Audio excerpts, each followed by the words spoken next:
தேஜா சச்சோ உண்மையிலேயே வந்து நல்லா நடிச்சிருக்காரு. ஸ்ரேயா சரணா நீங்கள் இந்த மாதிரியான ஒரு ஸ்ரேயா சரணா நீங்கள் பார்த்துருந்துருக்க முடியாது. அவங்களுடைய நடிப்பு ரொம்ப வித்தியாசமாக இருந்துச்சு. அதே மாதிரி மற்ற கதாபாத்திரங்களுமே ரொம்ப யதார்த்தமாக தான் நடிச்சிருந்தாங்க. ரொம்ப இதெல்லாம் கிடையாது.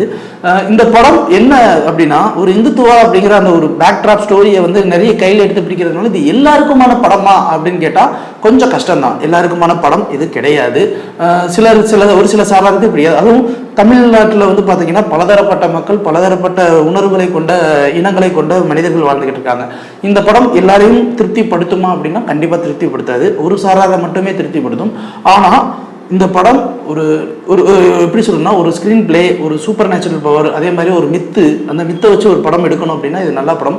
எடிட்டர் ஸ்ரீகர் பிரசாத் இந்த இடத்துல நம்ம பேசியே ஆகும். ஏன்னா ஸ்ரீகர் பிரசாத்தோடைய எடிட்டிங் எல்லாமே ஒவ்வொரு விஷயமும் ஸ்டன்னிங்காக இருக்குது. ஏன்னா அதில் நிறைய சிஜி ஒர்க் பண்ணியிருக்காங்க. பட் அந்த சிஜி ஒர்க்கையும் தாண்டி ஸ்ரீகர் பிரசாத்தோடைய அந்த எடிட்டிங் பேட்டர்ன் வந்து ரொம்ப அழகாக லீனியராக அந்த கதையை எந்த அளவுக்கு கன்வின்சிங்காக பண்ணுறது அப்படிங்கிற மாதிரியான ஒரு விஷயம் இருக்குது.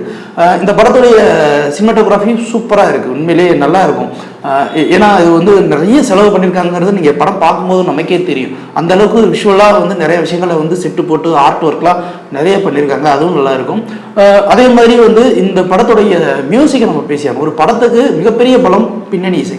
இந்த படத்துடைய பின்னணி இசை வந்து எப்படி இருக்குன்னா, ஆக்சுவலாக இது வந்து ஒரு மித்து படம் இல்லையா? மித்து படங்கிறதுனால நிறைய விஷயங்கள் வந்து லாஜிக்காக மீறின ஒரு விஷயங்கள் இருக்கும். அதே மாதிரி ஸ்பிரிச்சுவலான விஷயங்களும் அதில் போடணுன்றதுக்காக ஓரளவுக்கு டேரக்டர் அதை மேட்ச் பண்ணுறதுக்கு என்ன அளவுக்கு பண்ணணுமோ நல்லாவே பண்ணியிருக்காரு. இந்த படத்துடைய இயக்குனர் கார்த்திக்.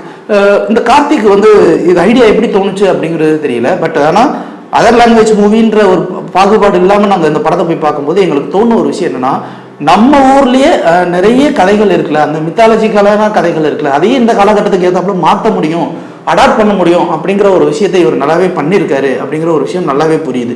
ஸோ நீங்கள் இந்த படம் பார்க்கும்போது உங்களுக்கே தெரியும், மிராய் அப்படிங்கிற அந்த டைட்டிலும் இந்த படத்துடைய விஷுவலும் இந்த மிராய்ங்கிற ஒரு விஷயம் எதை தேடி பயணிக்குது அப்படிங்கிற ஒரு விஷயமும் ரொம்ப அழகாக இருக்கும். வித்தியாசமான விஷுவல்ஸு, கதைக்களம் வந்து தெரிந்த கதைக்களமாக இருந்தாலுமே அதை வித்தியாசமான இந்த ஸ்க்ரீன் பிளேலையும் வித்தியாசமான விஷுவல்ஸ்லேயுமே வந்து நமக்கு காமிச்சிருக்கிறது ஒரு பிரமிக்கத்தக்க ஒரு விஷயம்.